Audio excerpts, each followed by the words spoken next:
The dusty trading post fell silent as Swift Arrow slammed his fist on the wooden table. "My sister for your finest horse," he declared, eyes glazed with whiskey and pride. Mourning Dove stood frozen, her heart pounding against her ribs as her own flesh and blood gambled her away like a sack of grain. The lonely warrior known as Falling Rain watched with dark, unreadable eyes before nodding once, sealing her fate. As they rode away from everything she'd ever known, Mourning Dove prepared herself for cruelty, but what followed was gentleness she never expected. Would she find the courage to embrace a future never meant to be hers? Before we jump back in, tell us where you're tuning in from, and if this story touches you, make sure you're subscribed, because tomorrow I've saved something extra special for you. The morning dew still clung to the sage when Mourning Dove ventured out, basket in hand, her footsteps silent against the earth. At 20 summers, she moved with the confidence of someone who understood the language of plants. Each herb whispered its purpose as her fingers brushed their leaves: yarrow for wounds, willow bark for pain, juniper for purification. Her mother's voice, though 5 years silent, still guided her hands. "The earth provides everything we need," she had taught Mourning Dove. "We must only remember how to listen." The basket, her mother's before her, and her grandmother's before that, filled quickly with the day's gatherings. Mourning Dove worked methodically, murmuring thanks to each plant she harvested. This ritual brought her peace in a world that increasingly lacked it. From the ridge above their camp, she could see smoke rising from the family dwellings. The Apache band had settled here for the summer months. Nestled in the valley where water ran clean and game was plentiful. Below, children darted between wickiups like sparrows, their laughter carrying on the breeze. Women stretched hides and prepared food while men repaired weapons or returned from early hunting. Her eyes found her brother's dwelling, larger than most to accommodate his status as the son of a respected war chief. No movement there. Swift Arrow would still be sleeping off last night's drinking. Again, Mourning Dove sighed, tucking a loose strand of hair behind her ear. Her brother had not always been this way.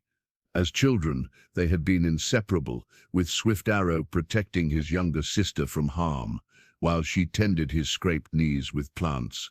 Their mother taught her to recognize. He had been gentle once, before their father fell in battle and their mother succumbed to fever. Before the weight of becoming the man their father had been crushed, something vital inside him. The first trader who brought the fire water changed everything. What began as occasional comfort became a daily need. Swift Arrow's skill with bow and horse was still unmatched, but his judgment frayed like old sinew. The respect the tribe once freely gave now came reluctantly, overshadowed by whispers and concerned glances. Mourning Dove descended toward the camp, her basket full. She would make medicine today, salves for the elder with swollen joints, tea for the new mother, struggling with milk, a poultice for the young hunter's infected wound. This was her place, her purpose. Healing what was broken. If only she could heal her brother as easily. She entered their dwelling quietly, setting down her basket. Swift Arrow lay sprawled on his sleeping mat, one arm flung across his face. The smell of whiskey soured the air. Mourning Dove opened the smoke flap wider to release the stench, then began sorting her herbs. "Must you make so much noise?" Swift Arrow groaned, not moving his arm from his eyes. "The sun is high, brother. The hunting party waits for you," he grunted, finally sitting up. His handsome face was drawn with exhaustion, his eyes bloodshot. At 25, he already carried lines of worry that their father hadn't shown even in his final years. "I am not hunting today," he muttered, reaching for the water skin. "The trading post gathering is tomorrow. We need meat to trade," she reminded him gently. At the mention of trading, something sharpened in Swift Arrow's gaze. "Yes, tomorrow." He drank deeply, wiping his mouth with the back of his hand. "Tomorrow will change everything." A cold finger of dread traced Mourning Dove's spine. She recognized that look, the desperate optimism of a gambler convinced his luck would turn. "What do you mean?" "Nothing for you to worry about, little sister," His tone softened slightly. Your medicines are needed here. The trading post is no place for a woman alone.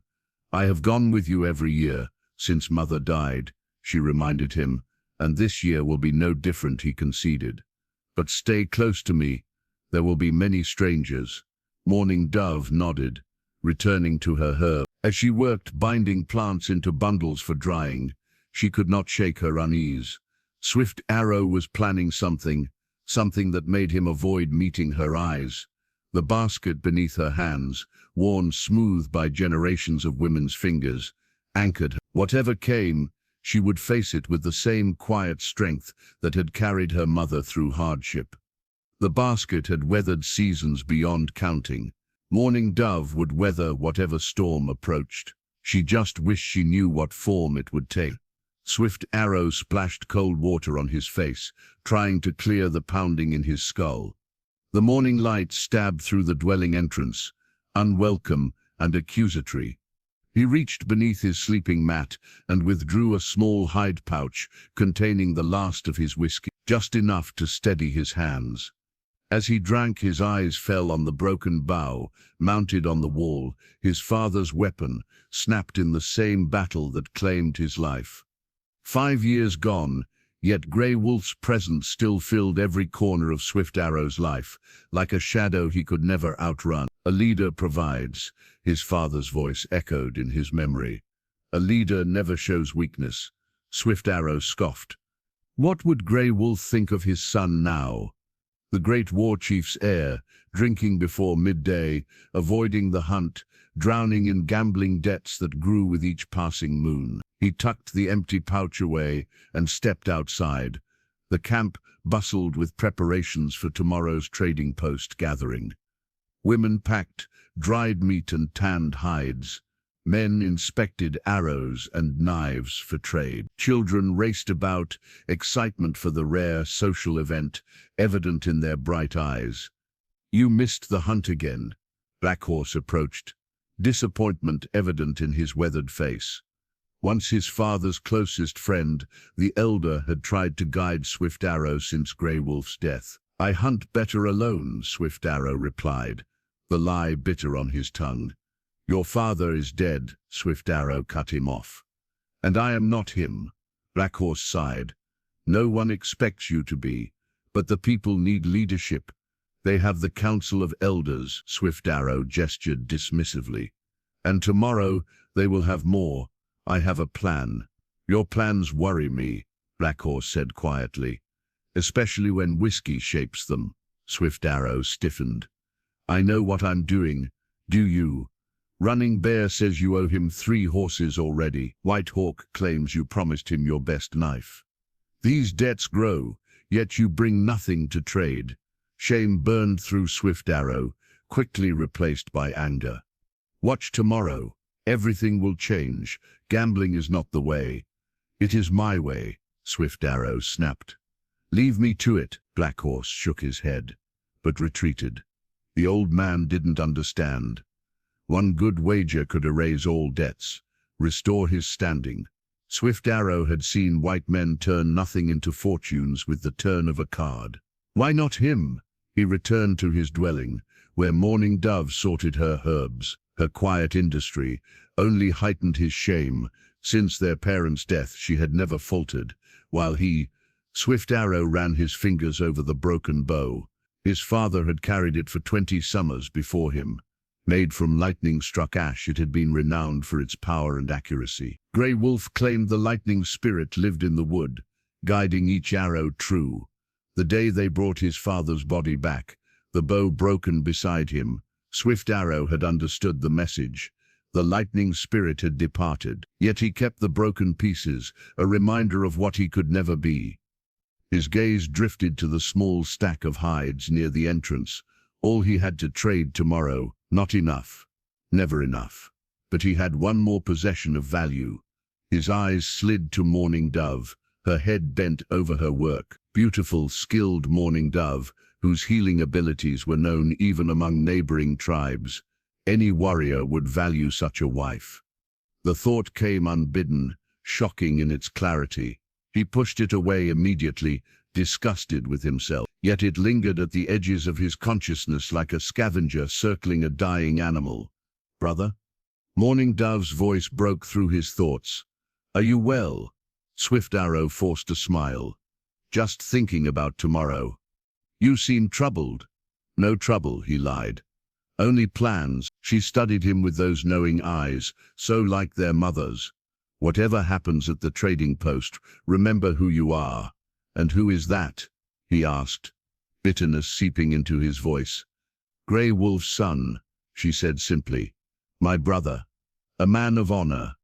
Honor. The word twisted in his gut like a knife. What honor remained to a man who couldn't pay his debts, who couldn't protect his sister or lead his people, who drank to forget his failures? "We leave at first light," he said, avoiding her gaze. "Be ready." Swift Arrow stepped outside again, unable to bear her trusting presence. Tomorrow would indeed change everything. He would find a way to clear his debts, to start fresh. He fingered the broken bow's splinter he kept in his pouch for luck. Tomorrow, he would prove himself worthy of Grey Wolf's legacy, or lose what little remained of his soul trying. Dawn painted the eastern sky as Swift Arrow and Morning Dove set out for the trading post. The journey would take most of the day, following the river north, where it met with territories of neighboring tribes.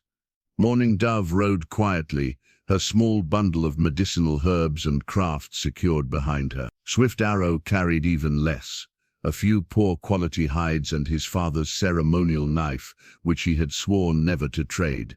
The sun climbed high as the landscape changed from familiar hunting grounds to borderlands. By midday, other travelers appeared on the trail, small groups from different tribes making the same pilgrimage. Some nodded in recognition. Others watched warily, hands never straying far from weapons. "Remember," Swift Arrow cautioned, "stay close when we arrive. Some cannot be trusted." Morning Dove nodded, though she wondered if the warning was for her protection or to prevent her witnessing his gambling. The trading post appeared as the sun began its westward descent, a cluster of log structures in a clearing where 3 tribal territories met. White traders had established it generations ago, a neutral ground where commerce outweighed old rivalries. The largest building housed the trading counters. Smaller structures served as storehouses, and temporary dwellings dotted the perimeter. Already, the clearing bustled with activity. Apache mingled with Navajo, Comanche with Ute. White traders stood behind rough-hewn counters, weighing and measuring.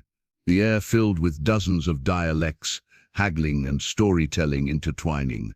"I will see about trading these," Swift Arrow said, indicating his meager offerings. "You can set up there." He pointed to where women displayed woven baskets and beadwork. Morning Dove settled among the craftswomen, arranging her medicines and small carved fetishes.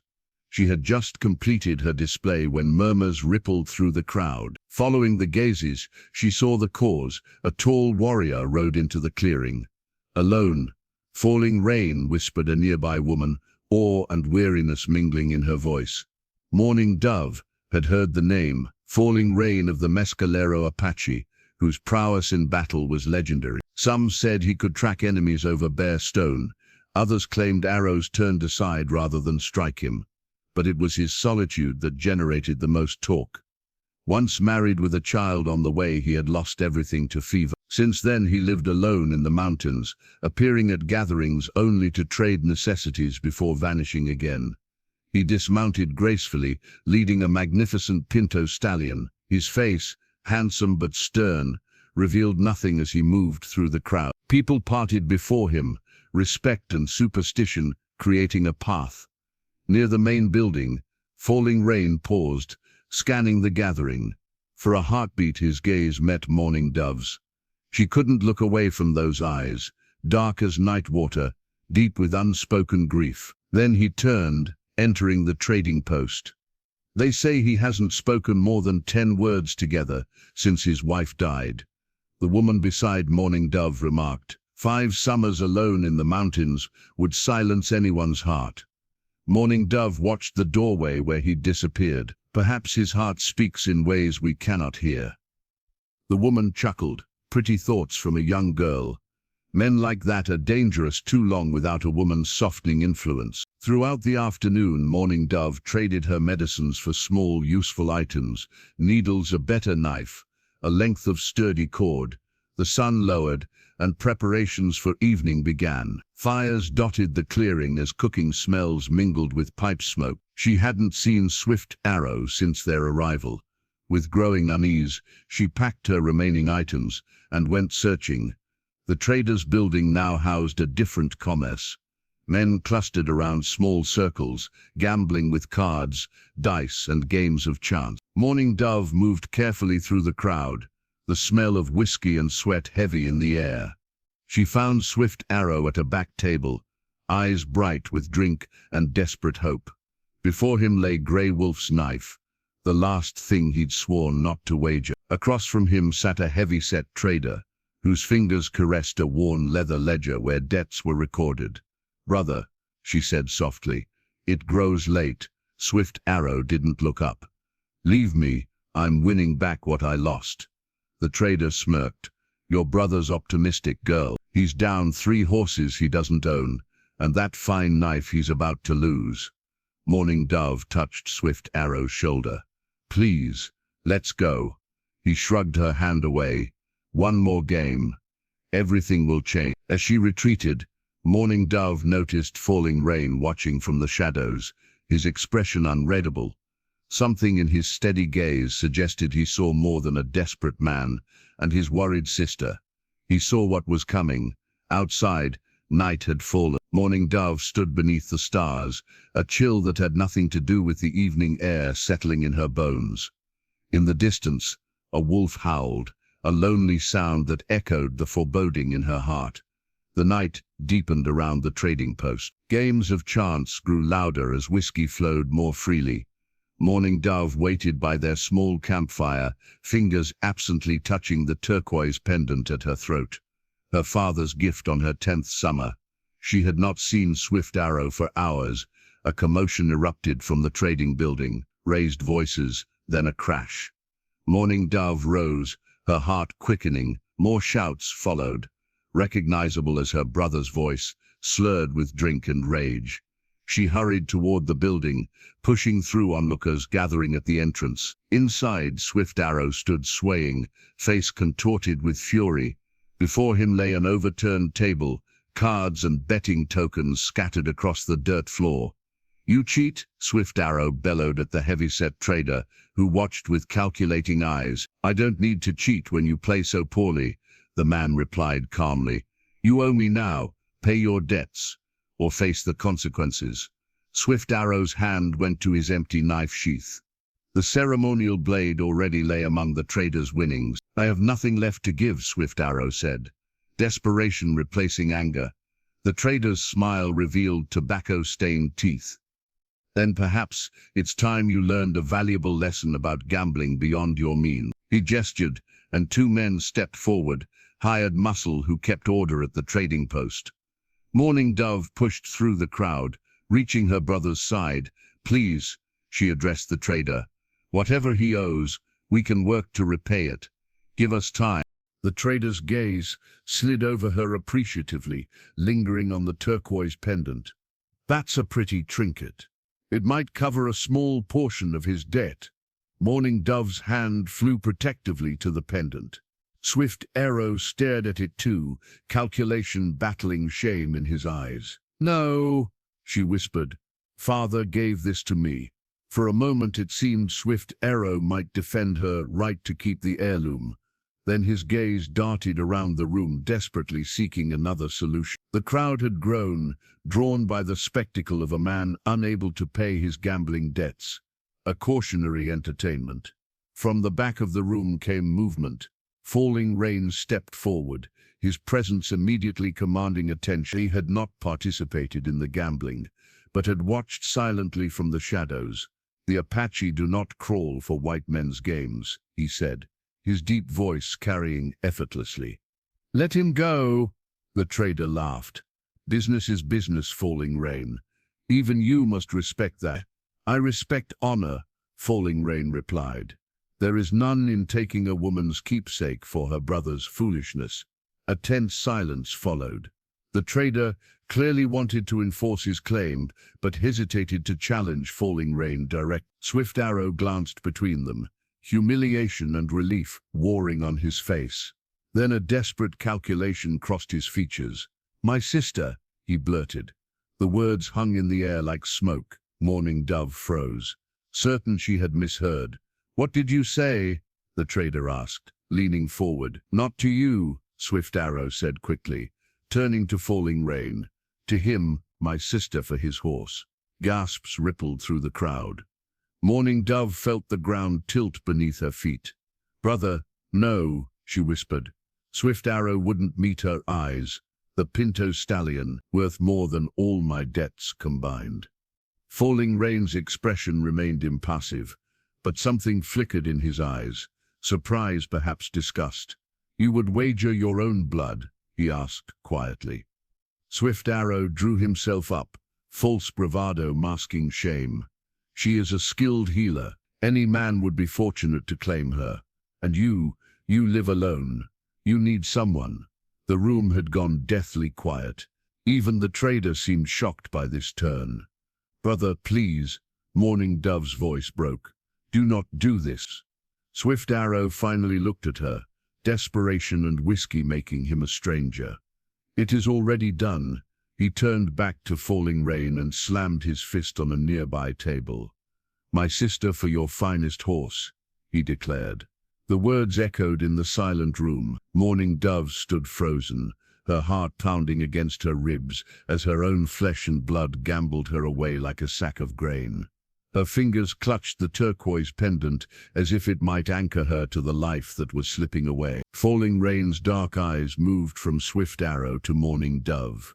She expected to see contempt or cruel calculation. Instead, she glimpsed something unexpected, compassion, perhaps even anger on her behalf. For one hopeful moment she thought he would refuse. Then Falling Rain nodded once, a single definitive motion that sealed her fate. "Done," he said simply. The pendant slipped from Mourning Dove's numb fingers, falling to the dirt floor as the world she had known collapsed around her. Dawn broke with cruel indifference to Mourning Dove's shattered world. She sat motionless outside the trading post, watching the camp stir to life. She had not slept. After the wager, Swift Arrow had taken the magnificent Pinto stallion and disappeared into the night, unable to face what he had done. The trader, satisfied that some payment had been extracted, forgave the remaining debt. A small mercy Mourning Dove could not appreciate. Her hands moved mechanically, unbraiding her hair. Among her people, a woman's hair reflected her place, tightly braided for maidens, differently bound for wives. But what was she now? Not a bride given with blessing, not a woman choosing her path. Something else, something without name or precedent. Her fingers trembled as the last braid came undone, dark hair falling loose around her shoulders. She felt naked, exposed, vulnerable. "It is time to leave." She looked up to find Falling Rain standing before her, his expression unreadable. Behind him stood his horse, and another, a sturdy mare she hadn't seen before. "Where is my brother?" she asked, her voice hollow. "Gone, before first light." Falling Rain's tone revealed nothing of his thoughts. "He left this." He extended his hand. In his palm lay her father's turquoise pendant, retrieved from the trading post floor. Mourning Dove stared at it, unable to reach for the treasure that had, just yesterday, seemed so precious. Now it felt like a mockery. When she didn't take it, Falling Rain crouched before her. Without speaking, he placed the pendant carefully atop a small bundle of belongings. "We have a long journey," he said simply, "and if I refuse to go?" The question escaped before she could consider its wisdom. Something flickered in his eyes, not anger, but something more complex. The wager was witnessed. "Among all tribes, such agreements are binding." He paused. "Would you return to your people, knowing how your brother traded you?" The truth of his words cut deep. Pride would make returning impossible. Shame would follow her like a shadow. Why did you accept? She asked, meeting his gaze directly. You could have refused. He held her gaze steadily. Yes. One word, offering no explanation, no justification. Morning Dove waited for more, but Falling Rain merely rose to his feet, indicating the mare. She is gentle but strong. She will carry you safely. Morning Dove gathered her meager belongings, tying her hair back with a simple cord, neither maiden's braids nor married woman's knot. As she mounted the mare, she felt the eyes of others on her, pity, curiosity, judgment. The story would spread through tribes like wildfire. The sister wagered, the brother who abandoned her to flee his shame. They rode from the trading post in silence, Falling Rain leading the way. Morning Dove did not look back. There was nothing to see. The days stretched endlessly, wilderness replacing the bustle of the trading grounds. They followed game trails into territories Morning Dove had never seen, climbing steadily into hills thick with pine and juniper. Falling Rain set a deliberate pace, stopping occasionally to let the horses drink or rest. He offered her water and dried meat, but did not press her to eat when she refused. By midday, Morning Dove's shock had hardened into anger at Swift Arrow for his betrayal, at Falling Rain for accepting the wager, at herself for failing to prevent it. The anger was a welcome alternative to despair. Where do you live? She asked, breaking hours of silence. 2 days' ride, he replied, in the high valley beyond the Twin Peaks. And what will be expected of me there? Falling Rain glanced back, studying her. Food, shelter, safety. I meant what will you expect of me, she clarified, forcing strength into her voice. He returned his gaze to the trail ahead. Nothing you do not choose to give. The unexpected answer unsettled her more than demands would have. She had prepared herself for cruelty, for the worst a man might do to a woman, won in a wager. His restraint left her uncertain, off balance. As the sun began its descent, they made camp beside a small stream. Falling Rain tended the horses while Morning Dove gathered wood for a fire, falling into the familiar rhythm of camp duties despite herself. When darkness fell, he spread a buffalo robe near the fire. For you, he said, I will keep watch. Morning Dove hesitated, then settled onto the robe, her back to him. She did not expect to sleep, yet exhaustion soon overcame her vigilance. Just before consciousness slipped away, she felt something being placed gently beside her hand. Her father's turquoise pendant, carefully positioned where she would find it upon waking. Tears burned behind her closed eyelids. The small gesture of respect, the acknowledgement of what had been taken from her, was unexpected and unsettling. It would be easier to hate a cruel master than to understand this quiet, inscrutable man who had accepted her brother's unconscionable wager. Morning Dove woke to the scent of pine and wood smoke. For one disorienting moment, she imagined herself back in her village. Then memory returned with the weight of stone. The wager, her brother's betrayal. The journey, with a strange. Falling Rain crouched by a small fire, brewing something in a battered tin cup. When he noticed her stirring, he offered the steaming liquid without comment. Morning Dove hesitated before accepting it, a tea made from wild mint and something else she couldn't identify. Thank you, she said stiffly, the words awkward on her tongue. Should one thank their captor for small kindnesses? He nodded once, then returned to preparing for the day's journey. The turquoise pendant lay where he had placed it the night before. Morning Dove picked it up, considering it in the morning light before slipping the cord over her head. Whatever happened now, she would carry this piece of her father with her. They rode higher into the mountains as morning brightened into day. The trail narrowed, sometimes disappearing altogether, yet Falling Rain never hesitated, navigating by landmarks invisible to Morning Dove's eye. Occasionally, she caught him watching her, not with the predatory gaze she feared, but with something resembling concern. You should eat, he said when they stopped to rest the horses. He offered jerky and dried berries.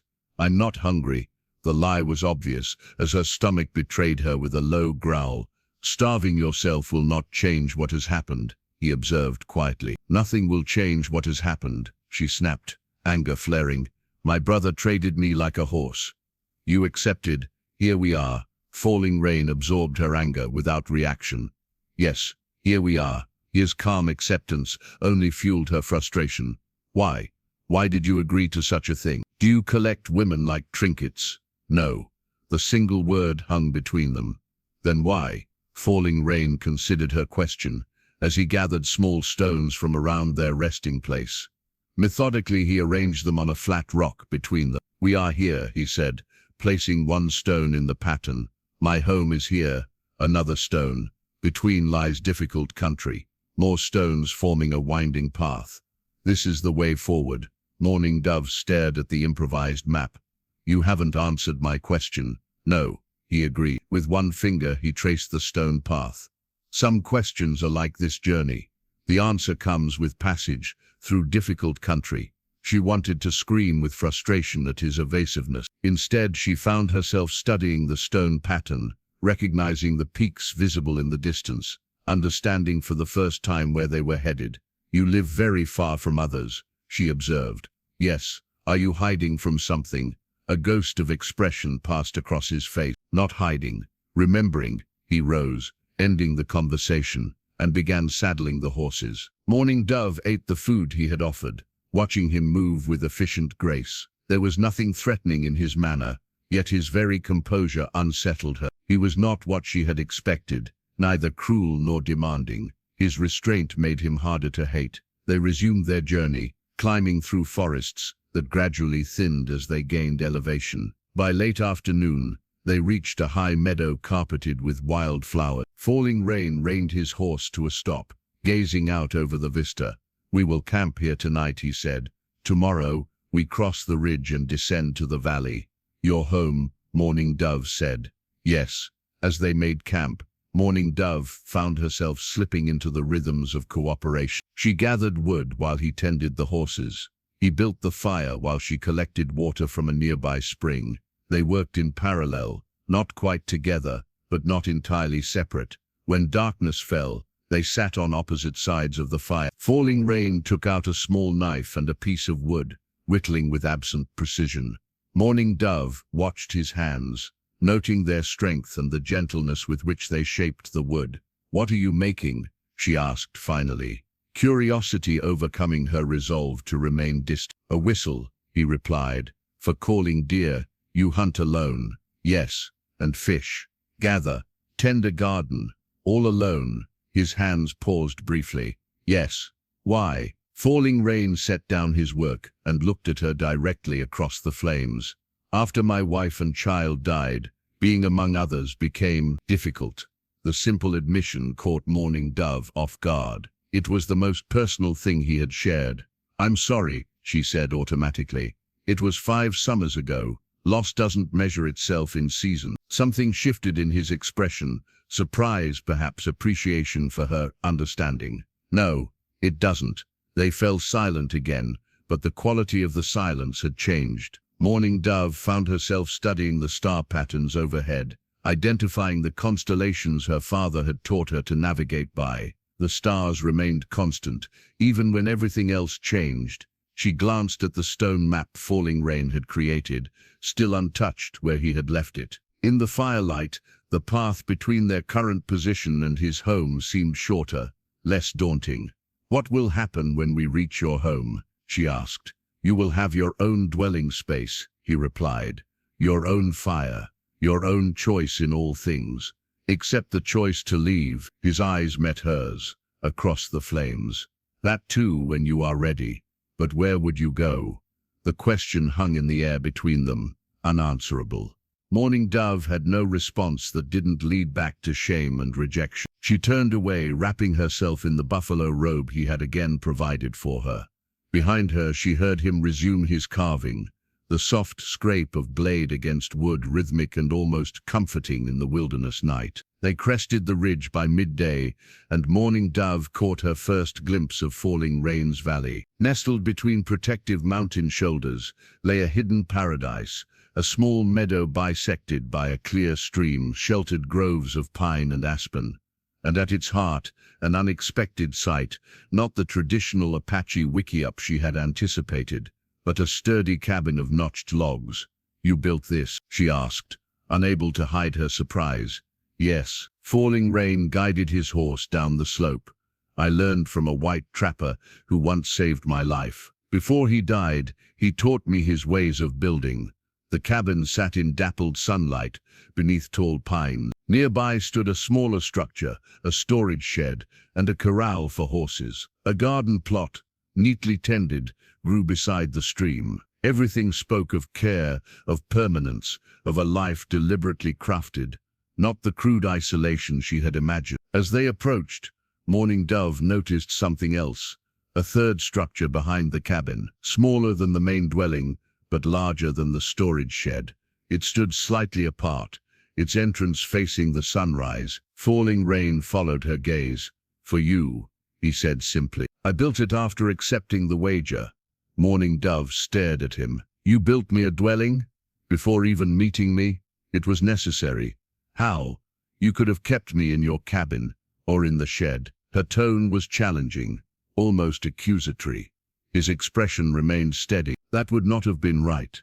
They dismounted by the corral. While falling rain tended the horses, Mourning Dove approached the main cabin cautiously. The door was unlatched. There was no need for locks in this isolated place. She hesitated before pushing it open. The interior surprised her again. A stone fireplace dominated one wall. Simple furnishings, a table, chairs, sleeping platform covered with furs, showed craftsmanship beyond mere function. Dried herbs hung from ceiling beams. Baskets of pine nuts and dried berries sat on shelves. Everything clean, ordered, purposeful. But what caught her eye were the carvings. Every beam, every post, bore intricate designs, animals, plants, spirit beings, flowing from one to another in a continuous story. She traced one with her fingertip, a deer leaping into flight, its movement so perfectly captured, it seemed it might spring away from her touch. "My father's people believed the spirits of all things lived in the wood." Falling rain's voice came from the doorway. "Carving doesn't create, it releases what's already there." Mourning Dove drew her hand back quickly. "I didn't mean to intrude. It is not intrusion to look." He remained in the doorway, not entering while she was inside, giving her space. "Come, I will show you your dwelling." The smaller cabin proved equally surprising. Though more simply furnished, it contained everything needed for comfort.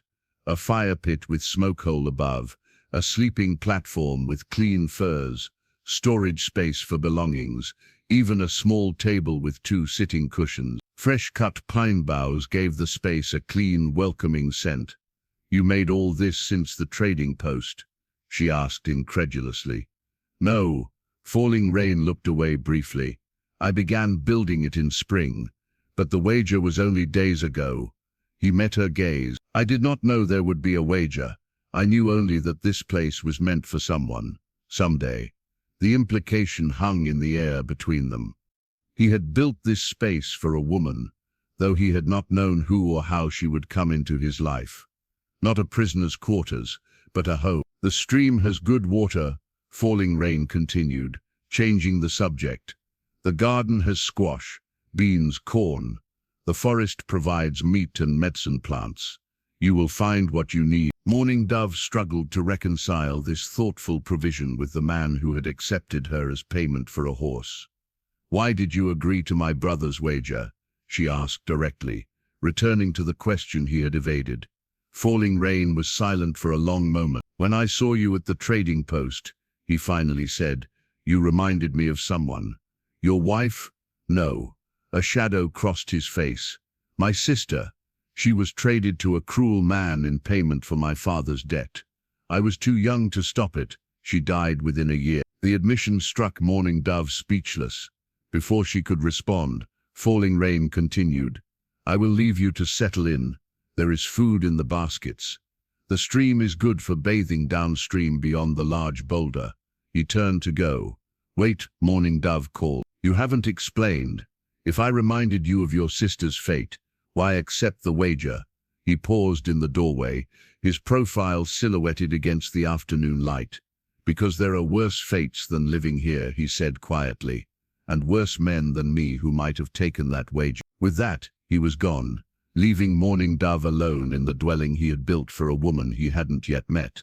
a space that spoke not of captivity, but of respect, of provision, of protection. She sank onto the sleeping platform, father's turquoise pendant heavy against her chest, mind reeling with possibilities she had not allowed herself to consider until now. Dawn filtered through the smoke hole of Morning Dove's dwelling, waking her from the first sound sleep she'd had since the trading post. For 3 days now she had lived in this strange new reality, neither captive nor guest, but something undefined. She rose and stepped outside. The valley lay peaceful in early light, mist rising from the stream. From Falling Rain's cabin came a thin trail of smoke. He rose before dawn each day, she had noticed. Their interactions had settled into a careful pattern. They shared the work of the homestead, but maintained a deliberate distance. He hunted and tended the horses. She gathered plants and worked in the garden. Their paths crossed with polite words, but little more. Morning Dove built her own cooking fire outside her dwelling rather than using his. Each evening they retreated to their separate cabins as darkness fell. The boundaries between them remained unspoken but clear. Today, decided to explore farther up the stream, she gathered her plant bag and knife, leaving a small stack of firewood by Falling Rain's door to signal her intentions. They had developed this wordless communication, small gestures that spoke of their whereabouts without direct conversation. The valley opened into a series of smaller meadows as she followed the stream. Morning Dove recognized plants her mother had taught her were rare and valuable: golden seal, wild ginger, fireflower.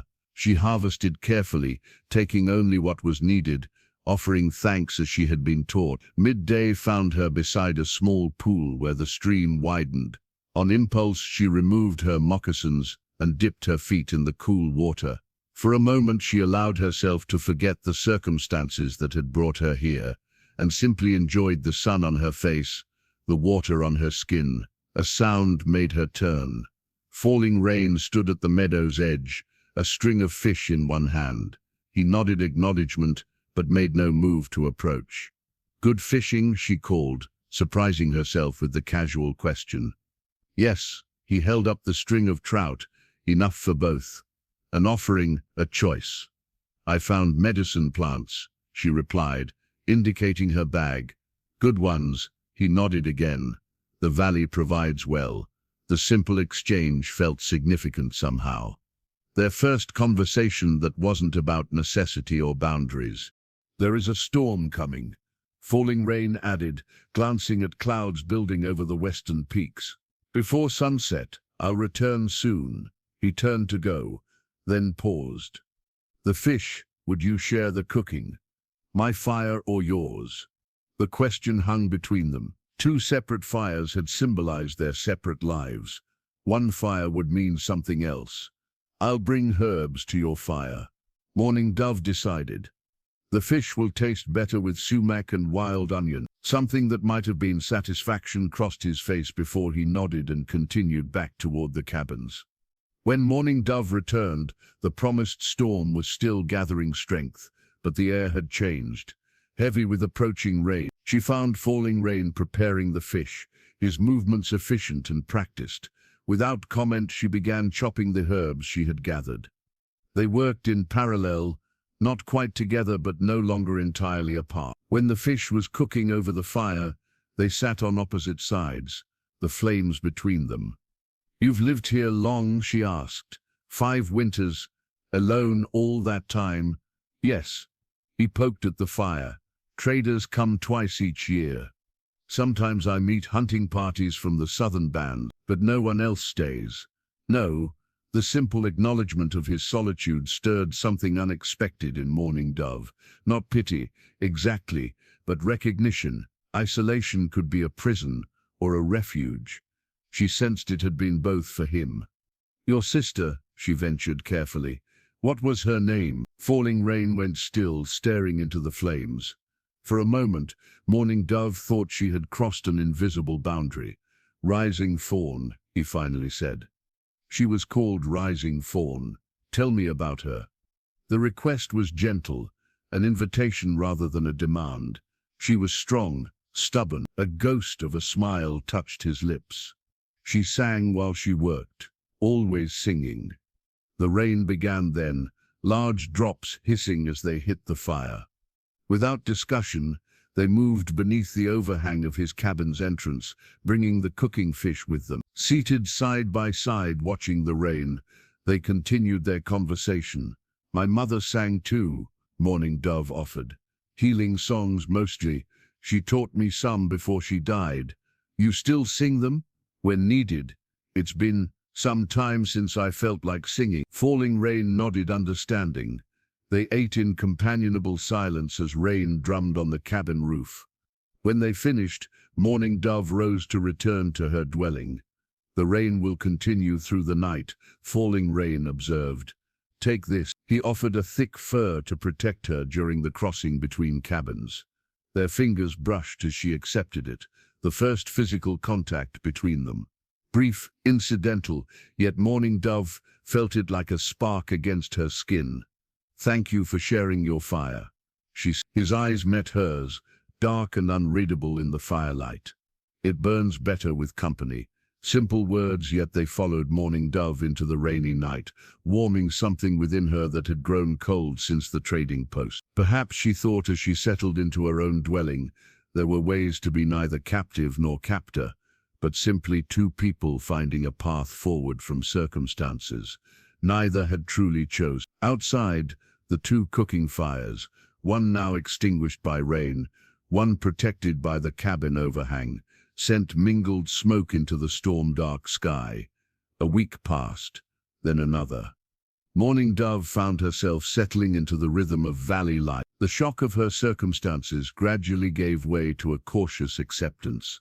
Each day brought small discoveries, a hidden grove of berries, the tracks of animals she hadn't seen in her home territory, the changing patterns of light across the meadow, and discoveries about Falling Rain himself. He remained quiet, but his silence no longer felt threatening. She noticed how he paused each morning to watch the sunrise, how he spoke soft words to the horses, how he never took more from the land than needed. His movements held a grace that spoke of deep connection to the world around him. One afternoon, while Falling Rain was hunting, Morning Dove decided to gather firewood near his cabin. A sudden mountain shower drove her to shelter beneath his porch over. As she waited for the rain to pass, she noticed a small wooden box tucked beneath a bench, not hidden, but not in plain sight either. She hesitated, knowing she should respect his privacy, yet curiosity pulled at her. Glancing toward the forest to ensure he wasn't returning, she carefully opened the box. Inside lay treasures.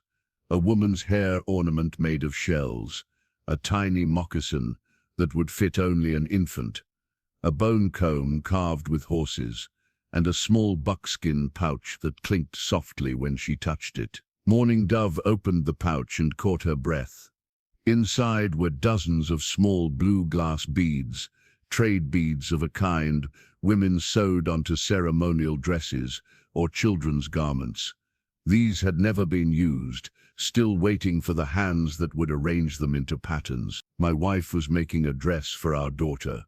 Morning Dove startled, nearly dropping the beads. Falling Rain stood in the rain, a deer slung across his shoulders, watching her with unreadable eyes. I'm sorry, she said quickly, returning the pouch to the box. I shouldn't have. It's all right. He set down his burden and stepped under the overhang, rain dripping from his hair. They are just things now. But his eyes said otherwise. These weren't just things, they were memories, connections to what he had lost. Tell me about them, Morning Dove said softly. Your wife and child. Falling Rain was silent for so long she thought he wouldn't answer. Then he sat beside her, rain drumming on the roof above them. My wife was called Whisper. She came from the river people to the south. His voice was low, as if unused to forming these particular words. She laughed often, made me laugh too. He touched the box lightly. She was carrying our first child when the sickness came. A trader brought it, spotted fever that burned through our camp like fire. Many died. Whisper fought it for 3 days. And the child, a daughter, born too early while the fever raged. His fingers traced the edge of the box. She lived long enough for me to hold her once. Whisper never woke to see her. The simple telling held more power than any elaborate grieving. Mourning Dove felt tears well in her eyes for this man and his lost family. The beads were for her naming dress. Falling Rain continued. Whisper traded her best knife for them. She said our daughter would wear the sky on her clothes. Without thinking, Mourning Dove reached out, covering his hand with hers. What did you name her? Bluebird. His voice roughened, for the color of the beads her mother chose. They sat in silence, broken only by rain. Mourning Dove didn't withdraw her hand, and Falling Rain didn't pull away. Something passed between them, recognition of shared understanding. Both knew what it meant to lose family, to have the pattern of life unwoven and rewoven in unfamiliar designs. After they died, Falling Rain said eventually, I couldn't remain with my people. Every face, every place held memories, so you came here. Yes, to be alone with grief. And now you're not alone, Mourning Dove observed. His eyes met hers. No, not anymore. The rain eased, sunlight breaking through clouds. Mourning Dove became acutely aware of her hand, still resting on his, of the warmth between their palms. I should finish gathering wood, she said, slowly withdrawing her hand. Falling Rain nodded. I'll prepare the deer. They moved to their separate tasks, yet something had shifted between them. The revelation of his loss had opened a door, one that neither was ready to step through fully, but which now stood ajar, offering possibilities. That evening, without discussion, they built a single fire between their dwellings rather than separate ones. They worked together, preparing the deer meat, sharing the labor as naturally as if they had done so for years. When darkness fell and they would normally retreat to their respective cabins, they lingered by the fire. Mourning Dove found herself humming one of her mother's songs without conscious thought. The melody drifted into the night air, gentle and healing. Falling Rain listened, his face softened by firelight. When she fished, he said simply, that was beautiful. It's a healing song, she explained, for binding wounds that can't be seen. Their eyes met across the flames, and Mourning Dove realized with sudden clarity that the song wasn't just for his hidden wounds, but for her own, and perhaps for something new beginning to grow between them, fragile as the first green shoot after winter. Swift Arrow sat alone outside his dwelling, turning the silver flask in his hands. Once his prized possession, now it seemed to mock him, half empty like his life since the trading post. He raised it to his lips, then lowered it without drinking. Even whiskey had lost its power to dull his shame. 3 weeks had passed since he had traded Mourning Dove for the magnificent Pinto stallion. 3 weeks of avoiding the eyes of his people, of hearing whispers fall silent when he approached. The horse, meant to restore his standing, had instead become a symbol of his disgrace. You cannot hide forever. Black Horse's voice broke through his thoughts. The elder approached slowly, his face etched with disappointment, rather than the anger Swift Arrow had expected.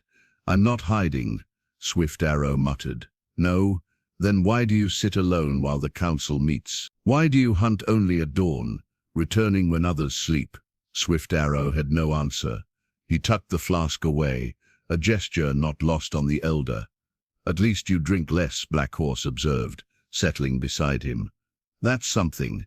What does it matter now? My sister is gone. Yes, given to Falling Rain through your own doing.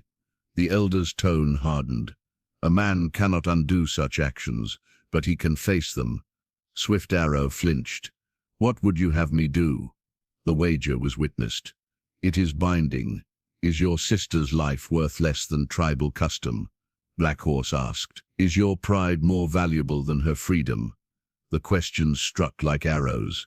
Swift Arrow had been so consumed by his own shame that he had barely considered Mourning Dove's fate. What was she enduring in Falling Rain's isolated camp? The warrior's reputation spoke of skill and honor, but who could know what happened behind the shield of mountain solitude? Falling Rain is not known for cruelty, Swift Arrow said, as much to convince himself as the elder. No, but neither is he known for gentleness. Black Horse sighed. I knew his father. A good man, but hard. The son followed that path even before grief drove him to isolation. Swift Arrow stared at the distant mountains. Somewhere beyond those peaks, Mourning Dove lived with a stranger because of his weakness. I have shamed myself beyond redemption, he admitted finally. Perhaps, but your sister may yet be saved from your mistake. Black Horse leaned closer. Go to the council, speak your regret, ask for help to bring her home. They will refuse. The wager was fair. Fair. Black Horse's voice sharpened. There is nothing fair in trading a woman like a horse. Some on the council already question whether such a wager should be honored, regardless of witnesses. Hope flickered briefly in Swift Arrow's chest, quickly extinguished by reality. Even if they agreed, Falling Rain would never surrender what he won fairly. Perhaps not, but he might be persuaded by sufficient compensation.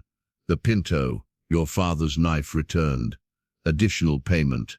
Swift Arrow considered this. His remaining possessions were few, but he could hunt, could work to earn what was needed. Do you think it possible? I think a brother's duty demands the attempt. Black Horse rose stiffly. The council waits. Come and speak your heart, if you still have one. The elder's challenge left no room for refusal.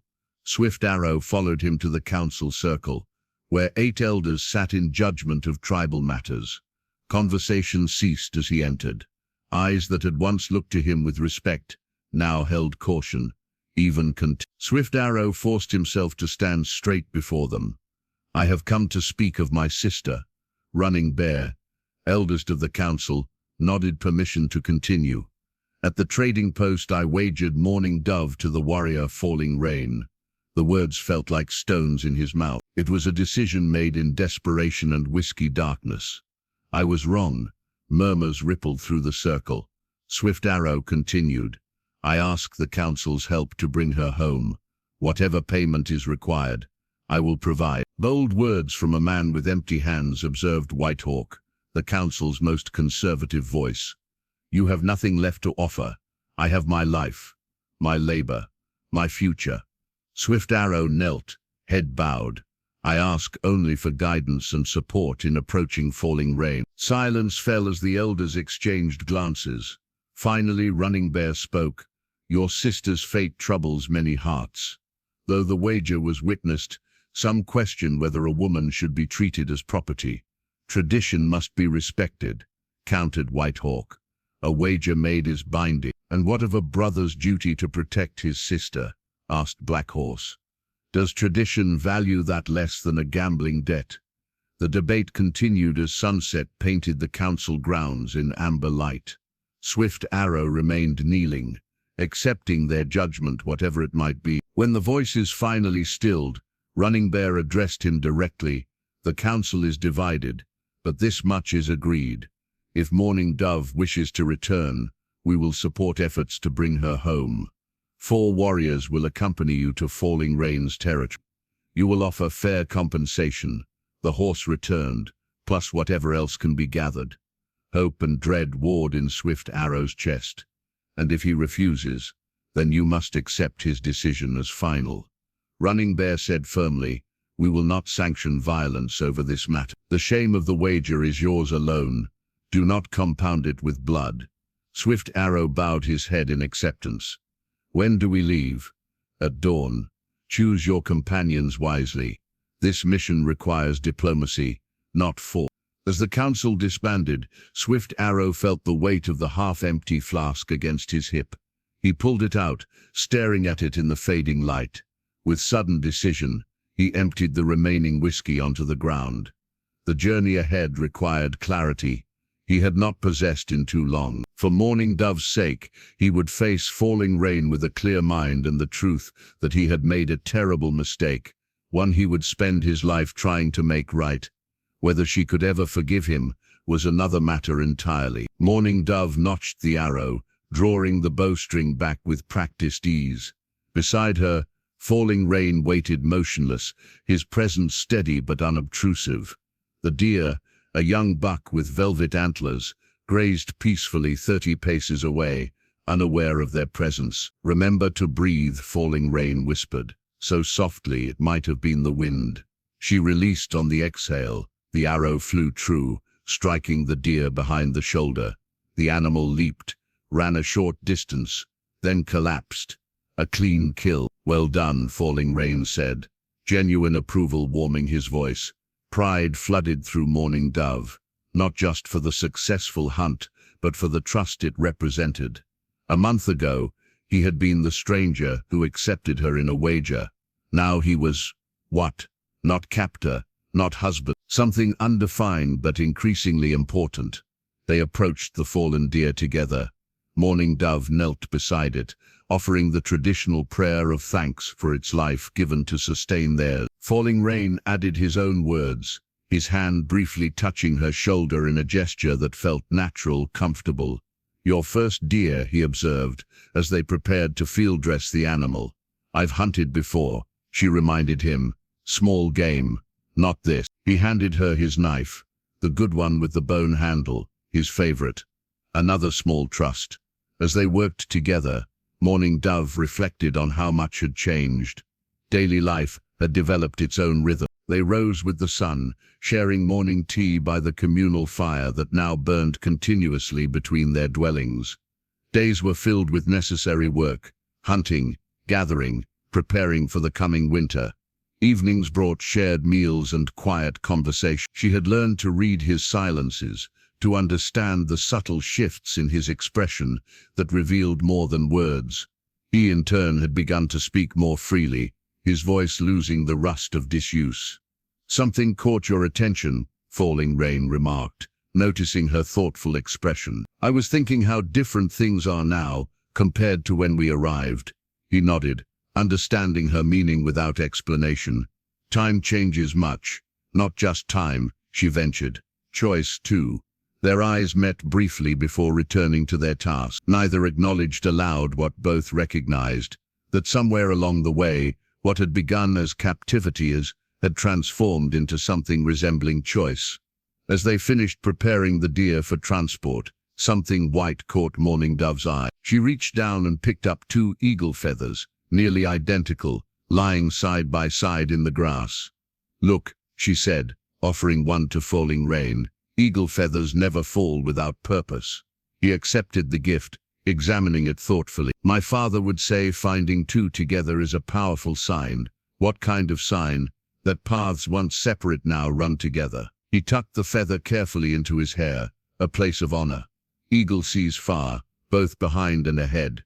Morning Dove placed her matching feather in her own hair. "My mother would say the same." They carried the deer back to the homestead, working together to hang and begin butchering it. The easy coordination of their movements spoke of growing familiarity and trust. When Morning Dove went to wash the blood from her hands in the stream, Falling Rain followed with a pot to fill for cooking.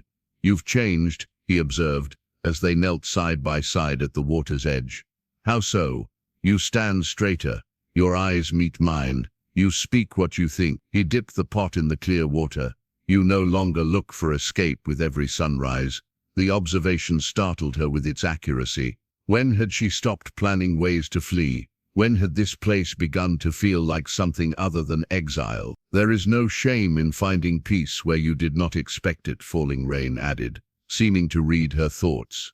"Even when that place was reached through a shameful wager, the path matters less than where it leads." Morning Dove considered this as they returned to the butchering. The sun was setting, casting long shadows across the valley. Soon they would sit by the fire, sharing food in the quiet companionship that had become the most valued part of her days. "Do you ever think of returning to your people?" she asked, as they worked. Falling Rain's hands paused briefly. "Sometimes, but not to stay." "What would bring you back, even briefly?" "Trade goods before winter. News of the world beyond these mountains." He glanced at her. "What of you? Do you wish to return?" The question hung between them, weighted with unspoken implication. A month ago, the answer would have been immediate. Now, "I don't know," she admitted. "My brother's actions would make return difficult. Shame follows such things." Shame is a poor reason to choose one path over another. What would be a good reason then? She asked. Falling rain met her gaze directly. Finding where your spirit feels at home. The simple wisdom of his words resonated deeply. Morning Dove touched the eagle feather in her hair, its twin to the one he wore. Two paths, once separate, now running together. As darkness gathered, they lit the evening fire that burned between their dwellings, no longer a boundary, but a shared hearth. Morning Dove found herself humming as she prepared the first cuts of venison, a song of her childhood that spoke of hunters returning home. Home. The word settled in her mind, unexpected, but not unwelcome. Perhaps home was not always where you began, but sometimes where you found yourself when the path took an unforeseen turn. The mountain lion appeared without warning. Morning Dove and Falling Rain had been checking snare lines at the forest edge, when a blur of tawny fur launched from an overhead branch. Falling Rain shoved Morning Dove aside, taking the brunt of the attack, as the massive cat slammed into him.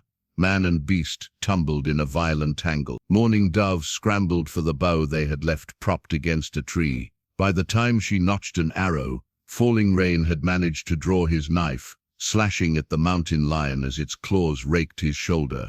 She released the arrow, striking the cat's hindquarters. It screamed, whirling toward her. Falling Rain seized the moment to drive his knife into the animal's side. Wounded from both attacks, the mountain lion bounded away into the forest, leaving a trail of blood in its wake. "Are you hurt?" Morning Dove rushed to Falling Rain, who had risen to one knee, clutching his left shoulder. "Not badly," he claimed, though blood seeped between his fingers. "Let me see." She pried his hand away gently. 3 deep gashes crossed his shoulder and chest, and a fourth wound different from the others punctured his upper arm. "We need to return to camp," she said, helping him to his feet. "I can treat this better there." Falling Rain nodded, his face tightening with pain as they began the walk back. Morning Dove supported him, his weight heavy against her side, his breath warm against her hair. Despite the urgency, she found herself acutely aware of this closeness, the first time they had truly leaned on one another, both literally and figuratively. At the cabin, she eased him onto a bench and quickly gathered her healing supplies, clean cloths, water, the medicines she had prepared from plants gathered throughout summer. Falling Rain watched her work, his dark eyes following her movement. "Remove your shirt," she instructed, her healer's voice taking over. He complied without comment, revealing the full extent of his injuries. The claw marks were deep, but clean. The puncture wound, however, concerned her more. "This isn't from a claw," she said, examining it carefully. "No, there was an old arrowhead embedded in the branch. When we fell, it drove into my arm." Morning Dove probed gently around the wound. "I can feel it. It needs to come out." Falling Rain nodded stoically. "Do what you must." She prepared a strong infusion of willow bark for pain, then gathered her smallest knife and a pair of bone tweezers she had fashioned for such purposes. As he drank the bitter tea, she cleansed her hands and instruments with alcohol traded from white settlers, a practice her mother had adopted after seeing how it prevented festering. "This will hurt," she warned, positioning herself beside him. "I trust your hands," he replied simply. The words warmed her more than they should have. Morning Dove steadied herself and began the delicate work of extracting the arrowhead. Falling Rain remained still, his only reaction an occasional sharp intake of breath. When the metal fragment finally came free, she set it aside on a cloth, a jagged piece of history embedded in a tree for who knew how long before finding Falling Rain's flesh. She cleaned the wounds thoroughly, applying a poultice of yarrow and comfrey to stop bleeding and fight infection. As she worked, she found herself humming softly, one of her mother's healing songs, its melody flowing naturally from some deep place of memory. "That's the song you sang by the fire," Falling Rain observed. "The night we spoke of my family. Yes, it helps the healing." Her fingers moved deftly, wrapping strips of clean cloth around his shoulder and arm. "Not just the body's healing," he said quietly. Their eyes met. In his Morning Dove saw something that made her breath catch a warmth, an openness that transcended their unusual circumstance. Her hands stilled on his bandaged shoulder, suddenly aware of the intimacy of their position, of the warmth of his skin beneath her fingers. "There," she said, trying to regain her professional distance. "The wounds are clean, but you'll need to rest. No hunting for several days." Instead of pulling away, falling rain covered her hand with his own. "Thank you." The simple touch sent warmth spreading through her. They remained that way for a heartbeat, then another, neither willing to break the contact that felt at once new and somehow inevitable. "I should prepare something to eat," Morning Dove said finally, reluctantly withdrawing her hand. "You need strength to heal." She busied herself with cooking, aware of his gaze following her. The air between them seemed charged with unspoken thoughts. When she brought him a bowl of stew, their fingers brushed in the exchange, the brief contact deliberate on both sides. They ate in a silence different from their usual companionable quiet, this one filled with awareness, with possibility. As twilight gathered, Morning Dove checked his bandages once more, her touch lingering. "You should sleep," she advised. "The body heals best in rest." Falling Rain nodded, but made no move to retire to his sleeping platform. Instead, he remained seated near the fire, watching the flames. "Will you sing again?" he asked. The healing song, something in his voice told her he wasn't asking merely for physical healing. Morning Dove settled beside him, closer than their usual careful distance. She began to sing softly, the ancient words flowing naturally. The melody filled the cabin as darkness gathered outside. When she finished, neither spoke for a long moment. Then Falling Rain's hand found hers in the firelight, fingers intertwining with gentle certainty. "Some wounds take many seasons to heal," he said quietly, "but perhaps they heal faster with the right medicine." Morning Dove looked down at their joined hands, the physical manifestation of a bridge being built between two souls, brought together by circumstance, but continuing by choice. "Perhaps they do," she agreed softly. Outside, nightbirds called to one another across the valley. Inside, two people who had begun as stranger and captive sat hand in hand beside the fire, the blood-stained arrowhead on its cloth a reminder of danger, past, and protection freely given. The catalyst for a touch that changed everything. Morning light filtered through the cabin window as Morning Dove changed Falling Rain's bandages. The wounds were healing well. 5 days had passed since the mountain lion attack, and no sign of infection had appeared. Her fingers moved with practiced gentleness, aware of every flinch or relaxation in his muscles. "The deep claw marks are closing nicely," she observed. "The arrowhead puncture needs more time." Falling Rain nodded, watching her work. These morning rituals of care had become precious to them both. Moments of permitted touch, of intimate conversation. Each day, the boundaries between them softened further. "Your healing skills are strong," he said. "Like your mother's. She taught me much. The rest I learned through necessity." Morning Dove secured the fresh bandage. "There, try not to use this arm too much today." Instead of standing, Falling Rain caught her hand, drawing her down to sit beside him. "You've spoken little of your life before. Your family." The request surprised her. They had shared much in recent weeks, but Morning Dove had avoided discussion of her brother and the circumstances that brought her here. "What would you know?" she asked. "Whatever you wish to tell." She considered this as their fingers remained intertwined. "My father was a respected warrior who died in battle when I was 13. My mother succumbed to fever 2 winters later. Swift Arrow and I had only each other after that. He is older. By 5 summers, he was expected to follow our father's path, to become a leader."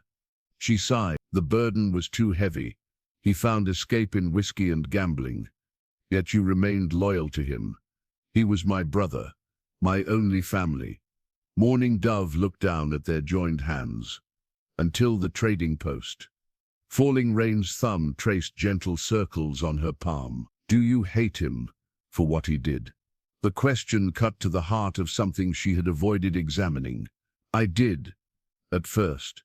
She paused, gathering her thoughts. "Now I feel sorrow for the brother I knew, who became someone I no longer recognize. And me?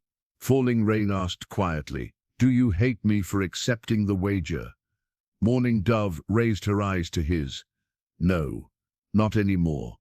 The simple admission hung between them, weighted with all it didn't say, that what had begun in anger and fear had transformed into something neither had anticipated, something that grew stronger with each passing day. Falling Rain leaned forward slowly, giving her time to withdraw if she wished. When she remained still, he gently pressed his forehead to hers, an intimate gesture of connection among their people, more meaningful than words. They stayed that way, breathing the same air, until a sound from outside broke the moment, the whinny of a horse, but not one of theirs. Falling Rain pulled away, instantly alert. Someone comes. They moved to the door together. In the distance, riders appeared at the valley's edge, 5 men on horseback, one leading the magnificent pinto stallion that had been the price of Morning Dove's freedom. Even at this distance, she recognized her brother at the group's head. Swift Arrow, she whispered. Falling Rain's expression hardened. Why would he come now? I don't know. Confusion and conflicting emotions roiled within her. After nearly 2 months with no word, why would her brother appear? What could he want? The answer was obvious, yet somehow shocking. He had come to reclaim her. Stay here, Falling Rain said, reaching for his bow. Morning Dove placed her hand on his arm. No, this is my brother. Let me speak with him first. Reluctance crossed his features, but he nodded. I will be close. They waited as the riders approached. Morning Dove recognized Black Horse among them, a respected elder whose presence suggested this was no raid, but a formal delegation. The others were warriors from her village, men she had known since childhood. Swift Arrow dismounted first, his eyes fixed on Morning Dove with an expression she couldn't quite read. Relief mingled with shame, perhaps even fear. He looked different, thinner, more somber, his face no longer flushed with whiskey. Sister, he called, approaching slowly. You are well? The familiar voice struck Morning Dove with unexpected force. Despite everything, he was her brother, her blood. I am well, she confirmed. Swift Arrow's gaze moved to Falling Rain, who stood protectively at Morning Dove's side. We come in peace, he said formally, to speak of what happened at the trading post. Black Horse dismounted, adding his authoritative presence. The council has sent us to address a wrong and seek resolution. Falling Rain's posture remained wary, but he inclined his head in respect to the elder. You are welcome to rest and water your horses. Then we will talk. As the visitors established a small camp near the stream, Morning Dove found herself trembling slightly. Falling Rain noticed immediately, drawing her aside. Are you afraid? He asked quietly. Not afraid. Just she struggled to name the emotion. I never expected to see them again. To see him. What do you think they want? The question pierced through her confusion. What indeed? There was only one logical answer. They've come to take me back, she realized aloud. Something flashed in Falling Rain's eyes, a fierce protectiveness, but also uncertainty. For the first time since she had known him, he seemed genuinely unsettled. Is that what you want? He asked, his voice carefully neutral. Before she could answer, Swift Arrow approached them, leading the pinto stallion. I've come to return what was wrongfully taken, he announced, and to bring my sister home if she wishes it. Morning Dove looked between the 2 men, her brother, offering redemption and return to her people, and Falling Rain, whose expression revealed nothing of his thoughts but whose eyes held a question that would determine both their futures. The distant smoke signals that had announced the visitor's approach now seemed prophetic, a warning of the choice she never expected to face. The council fire burned between 2 worlds. On one side sat Swift Arrow, Black Horse, and the 3 warriors from Morning Dove's village. On the other, Falling Rain maintained a composed solitude. Morning Dove herself sat between them, positioned literally at the crossroads of her past and her uncertain future. The council has determined that the wager made at the trading post while witnessed and traditionally binding, was fundamentally unjust. Black Horse explained, his elder's voice carrying the weight of tribal authority. A woman is not property to be gambled away, regardless of custom. Swift Arrow stared into the fire, shame evident in his posture. I have come to make what amends I can, he said. The Pinto stallion is returned. I offer additional compensation to Falling Rain for the release of our agreement. Morning Dove studied her brother. The change in him was remarkable. Gone was the swagger, the whiskey-fueled bravado. This Swift Arrow sat straight, spoke clearly, met eyes directly. Had regret accomplished what years of guidance could not? I seek no compensation, Falling Rain replied evenly. The wager was made and accepted, but its terms were never that morning. Dove would remain against her will. All eyes turned to her. The weight of their expectations, their different expectations, pressed upon her like stone. I need time to think, she said, rising from the fire. Excuse me. She walked to the edge of the clearing where a massive pine stood split by lightning. One trunk divided into two separate halves, both somehow continuing to live, despite the violent separation. Morning Dove placed her palm against the rough bark, feeling an affinity with the divided tree. Swift Arrow approached cautiously, stopping a respectful distance away. I don't deserve your forgiveness, he began. No, she agreed. You don't. He flinched but continued. What I did was unforgivable. I've spent every day since living with that knowledge. While I spent every day adjusting to a new life, I didn't choose. Has he? Swift Arrow hesitated. Has he treated you badly? The question might once have angered her. Now it simply emphasized how little her brother understood what had transpired here. No, Falling Rain has been honorable in all things. Relief washed over Swift Arrow's face. Then no lasting harm. No lasting harm. Morning Dove's voice sharpened. You traded me like a horse. You abandoned me to whatever fate might come. The outcome doesn't erase the action. You're right. Swift Arrow's shoulders slumped. I can never undo what I did, but I can offer you a way home, back to our people. Home. The word echoed strangely in her mind. When had this valley, these cabins, this life with Falling Rain begun to feel more like home than the village of her birth? Our people looked at me with respect once. She said quietly, what will they see now? The woman who was wagered away, an object of pity or gossip. They will see a respected healer returning to her rightful place. Swift Arrow insisted. The council has declared the wager invalid. No shame will attach to you. And you? What becomes of you if I return? A shadow crossed his face. I must still earn back trust, but having made amends to you would be a beginning. Morning Dove understood then her return wasn't solely for her benefit. It would help restore Swift Arrow's standing, would validate the council's decision to support his quest. Politics and redemption were intertwined in his offer. I need to speak with Falling Rain, she said finally. Alone. Swift Arrow nodded reluctantly and returned to the fire. Morning Dove remained by the split tree, gathering her thoughts. After a few moments, Falling Rain approached, his expression carefully neutral. Your brother wishes to make amends, he observed. Yes, for himself as much as for me. Falling Rain nodded understanding. What do you wish? The direct question caught her off guard. What did she wish? 2 months ago, the answer would have been simple. To return to her people, her life before the wager. Now, I don't know, she admitted. This place, this life, it has become something I never expected. As have we, Falling Rain said softly. The simple statement acknowledged what had grown between them.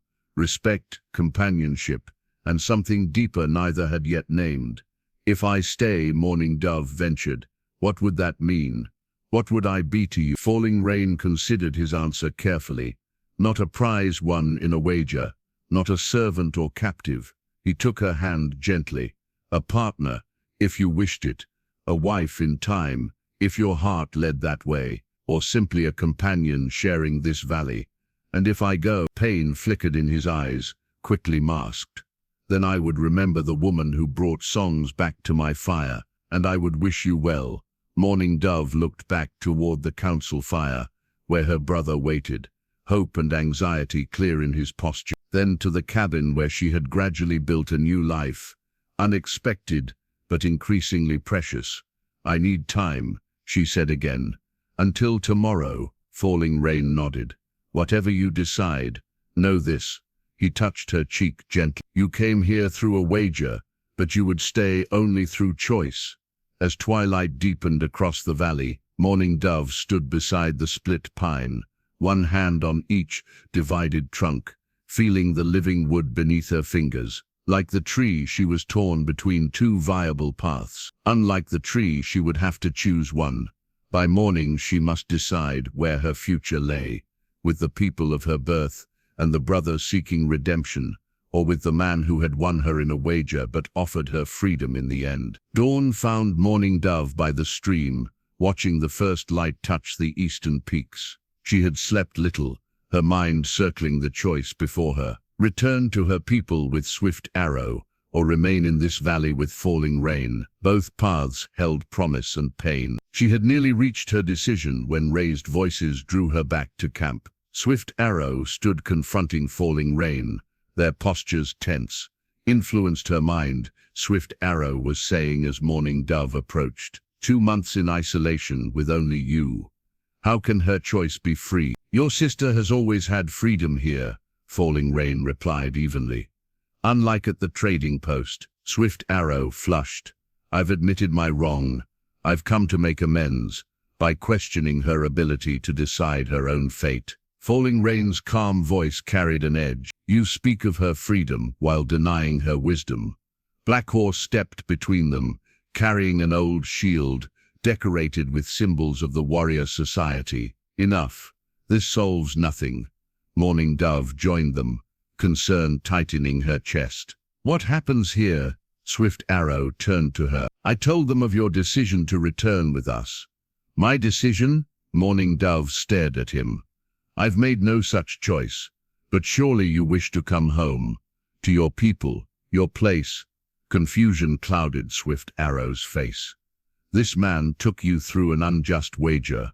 Why would you stay? Before she could answer, Swift Arrow's expression hardened with sudden understanding. He looked between her and Falling Rain, noting their proximity, the ease between them. So that's how it is, he said coldly. He's turned you against your own blood. No one has turned me against anyone, Morning Dove replied sharply. I'm capable of my own thoughts, my own feelings clouded by circumstances, Swift Arrow insisted. This isn't real, sister. Whatever you think you feel for him grew from captivity, not choice. Falling Rain took a step forward, his patience clearly wearing thin. She was never captive here. Then prove it, Swift Arrow challenged. Release her completely. Let her return with us for 1 moon cycle. If she chooses to come back to you after that, no one will interfere. That is for Morning Dove to decide, Falling Rain responded. Not you or me, unless you fear she wouldn't return once free of your influence. The accusation hung in the air between them. Morning Dove saw Falling Rain's jaw tighten, saw genuine anger flash in his eyes for the first time. Stop this, she demanded. Both of you. I'm not a prize to be argued over. Black Horse raised the ancient shield, its authority silencing them all. The maiden speaks truth. This dispute dishonors her. The elder's intervention created a momentary calm. Morning Dove used it to gather her thoughts, to find clarity amid the chaos of competing claims. I need to speak with my brother alone, she said finally. Then I will make my decision. Reluctantly, the others withdrew. Swift Arrow followed Morning Dove to the split pine tree that had become her place of reflection. Why are you doing this? She asked quietly. Why turn a peaceful delegation into confrontation? Swift Arrow's expression softened.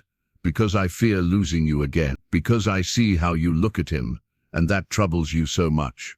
He took you through a wager, Morning Dove. Whatever has grown between you began with that injustice. Yes, she acknowledged. But what matters more? How things begin or what they become? Swift Arrow had no immediate answer. He studied the split tree beside them, running his fingers along the lightning scar. "I dream of that night," he admitted finally, "at the trading post. In my dreams I see your face when I wagered you away." His voice caught. "I can never undo that moment." The raw pain in his words touched something deep in Morning Dove. Despite everything, he was still her brother. Still the boy who had protected her after their parents died, before whiskey claimed his spirit. "Perhaps neither of us can go back to what was before," she said gently. "Then, let me try to build something better," he pleaded. "Come home. Let me be the brother you deserve. If, after one moon, you wish to return here, I myself will bring you back." Morning Dove considered his offer. A month with her people would test the truth of her feelings for Falling Rain. If what had grown between them was real and not merely circumstance, it would survive the separation. Before she could respond, Black Horse approached, the warrior's shield still in his hands. "There is another way to resolve this," the elder said. "An older tradition than councils or discussions." "What tradition?" Morning Dove asked warily. "The challenge of 3 trials," Black Horse replied. "When 2 men claim the right to determine a woman's path, they may compete to prove their worthiness." "No one determines my path but me," Morning Dove said firmly. "Of course," Black Horse agreed, "but the challenge would prove which man truly respects your choice. The winner gains only the right to abide by your decision without interference from the other." Swift Arrow straightened. "I accept this challenge." From the edge of the clearing, Falling Rain spoke. "Morning Dove is not a prize to be won through competition." "No," Black Horse concurred, "but your conflict disrupts the harmony needed for her to choose freely. The challenge would settle which of you truly honors her wisdom." Morning Dove looked between the 2 men, her brother, desperate to make amends, and Falling Rain, reluctant to engage in a contest he saw as diminishing her agency. "If I agree to this challenge," she said carefully, "my choice afterward will be final. No further disputes. Is that understood?" Both men nodded solemnly. "Then I agree," she decided. "Let the challenge prove which of you truly respects my right to choose my own path." Black Horse raised the ancient shield. "It is settled. Tomorrow at dawn, the challenge of 3 trials will begin. May the spirits guide us all to wisdom." First light brushed the eastern peaks as the valley prepared for the challenge of 3 trials. Black Horse had arranged 3 river stones in a sacred circle, white for wisdom, red for courage, black for endurance. Each stone would mark the completion of a trial. Morning Dove watched as Swift Arrow prepared, stretching his muscles, checking his weapon. His determination was evident in every movement. Across the clearing, Falling Rain prepared more quietly, his face composed but his eyes alert. "The challenge of 3 trials is sacred tradition," Black Horse announced, raising the ancient shield. 3 tests to determine which man truly honors the woman's wisdom and choice. The visiting warriors gathered as witnesses. Morning Dove stood apart, her heart divided. She had not wanted this contest, yet understood its purpose in their culture, not to decide her fate, but to resolve the conflict between the men so her choice could be respected. "The first trial is the test of the hunter," Black Horse declared. "Each man must track and bring down game using only a knife. The one who returns with the worthier prey demonstrates skill to provide." Swift Arrow grinned confidently. He had always been a gifted hunter. Falling Rain remained impassive, accepting the parameters without comment. "You will hunt in opposite directions," Black Horse continued. "Return before midday with your prize." The men departed, disappearing into the forest on different paths. Morning Dove busied herself preparing the fire where the game would be cooked, trying to quiet her churning thought. "You care for him," Black Horse observed, joining her. For Falling Rain, she did not deny it. "Yes, yet you hesitate to choose." "My people matter to me," she explained. "And Swift Arrow, despite everything, is my brother." The elder nodded understanding. "The hardest choices lie between 2 worthy paths, not between right and wrong." Midday approached. Swift Arrow returned first, carrying a young buck across his shoulders, an impressive kill with only a knife. Falling Rain followed shortly after, with a string of 3 fat rabbits. "Swift Arrow's deer provides more meat," Black Horse judged, but Falling Rain's rabbits required greater hunting skill with only a blade. The first trial is even. He moved the white stone to the center of the circle, indicating completion. The second trial tests the warrior's courage, Black Horse announced. Each man must cross the ravine on the fallen log, retrieve the eagle feather I have placed on the far side, and Morning Dove knew the ravine, a deep, jagged cut through stone, where the stream dropped sharply before entering the valley. The fallen log spanned nearly 30 feet across a drop that would certainly kill. Swift Arrow went first, moving with confident agility despite the dizzying height. He retrieved the feather and returned triumphant, raising it high. Falling Rain followed, his movements deliberate and measured. Halfway across, his injured arm, still healing from the mountain lion attack, visibly troubled him. He paused, steadying himself as wind gusted through the ravine. Morning Dove held her breath until he completed the crossing and returned with equal success. Both men demonstrate courage, Black Horse declared. The second trial is also even. The red stone joined the white at the circle's center. The final trial tests wisdom and restraint, the elder continued. Each man will face the other in combat with staffs. The winner is not who deals the most blows, but who shows greatest control and honor. Morning Dove watched anxiously as the men took up wooden staffs. This trial concerned her most. Swift Arrow's temper against Falling Rain's still healing wounds. The combat began cautiously, each man testing the other's defenses. Swift Arrow attacked aggressively, his youth and energy evident in powerful strike. Falling Rain defended with economy of movement, using his opponent's force against him. As the contest continued, Swift Arrow grew frustrated by his inability to break through Falling Rain's guard. His strikes became harder, faster, less controlled. When Falling Rain deflected a particularly vicious blow, Swift Arrow's staff cracked. Rather than press his advantage, Falling Rain stepped back and lowered his weapon. "We should continue with equal arms," he said, offering his own undamaged staff to Swift Arrow. Confusion crossed Swift Arrow's face, followed by grudging respect. He declined the offer, but retrieved a new staff of similar weight. The combat resumed, but with a different quality, less anger, more skill. When Black Horse finally called an end to the trial, both men were breathing hard, sporting minor bruises, but nothing serious. Falling Rain demonstrates greater restraint and wisdom in combat, the elder judged. The final trial goes to him. The black stone completed the sacred circle. The challenge is complete, Black Horse announced. Falling Rain has proven himself the more worthy by the narrowest margin. Swift Arrow's disappointment was evident, but he bowed his head in acceptance. The challenge was fair. "What does this mean?" Morning Dove asked. Though she already knew, "It means," Black Horse explained, "that your choice, whatever it may be, must be respected by both men and by our people. Swift Arrow cannot dispute your decision, nor can he attempt to persuade you against your heart." All eyes turned to Morning Dove. The moment of final choice had arrived. She looked at Swift Arrow, her brother, her blood, the connection to her people and past. Then to Falling Rain, the man who had won her in a wager but offered her freedom, whose quiet strength had become her shelter in a storm. The 3 stone markers gleamed in the afternoon sun, a permanent reminder of this day when everything would change, one way or another. Sunset painted the valley in amber and gold as Morning Dove stood before the gathered men. The challenge of 3 trials had ended with Falling Rain's narrow victory, but the true decision remained hers alone. All waited in expectant silence for her to speak. She had spent the afternoon weaving sweetgrass into a ceremonial rope while contemplating her choice. The familiar motion of her hands gathering 3 strands, crossing one over another in endless pattern, had clarified her thoughts. 3 paths, once separate, now necessarily interwoven. "I have made my decision," she announced, her voice steadier than she had expected. Swift Arrow straightened, hope and fear warring in his expression.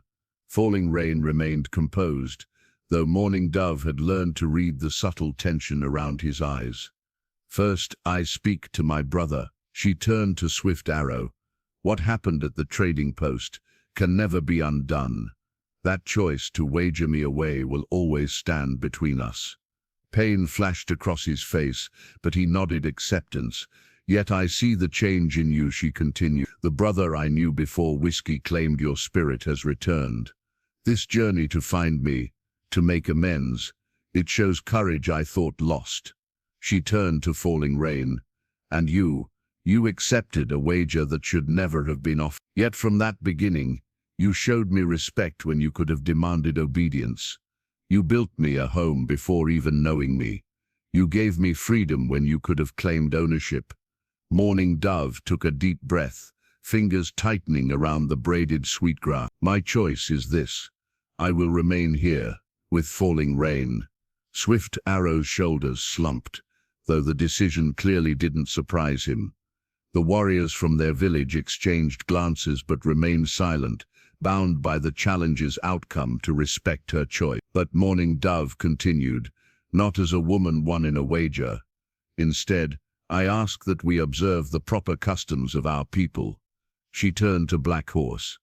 I request a formal marriage ceremony, with my brother's blessing as my only remaining family. And I ask that we maintain connections with our tribe, that this valley not remain isolated, but become part of our people's territory once more. The elder nodded approvingly. A wise solution. Marriage transforms what began in dishonor into a proper union. Mourning Dove addressed Swift Arrow again. Will you give your blessing, brother? Not because the challenge compels you, but because you wish for my happiness. Swift Arrow was silent for a long moment. When he finally spoke, his voice was rough with emotion. Is he truly your choice, your heart's choice? Yes, she said simply. He is. Swift Arrow looked to Falling Rain. If I grant this blessing, you must swear to honor my sister all your days, to never let her regret choosing you over her people. I so swear, Falling Rain replied without hesitation, and I would add that this valley will always welcome you as her brother. What was broken between you can be mended in time. Something shifted in Swift Arrow's expression, the release of a burden long carried. Then you have my blessing. He took Mourning Dove's hand, then joined it with Falling Rain's. May your fires burn strong together. Mourning Dove placed the braided sweetgrass rope over their joined hands, a symbol of paths interwoven. There is one more part to my decision, she said. I wish to return to our village for the marriage preparation and ceremony. 1 moon, as tradition requires, then Falling Rain and I will return here together. She looked to Falling Rain, a question in her eyes. Would he understand this need to honor tradition, to transform what began in shame into something celebrated? His smile was answer enough. 1 moon apart is little to bear for a lifetime together. Black Horse raised the ancient shield in approval.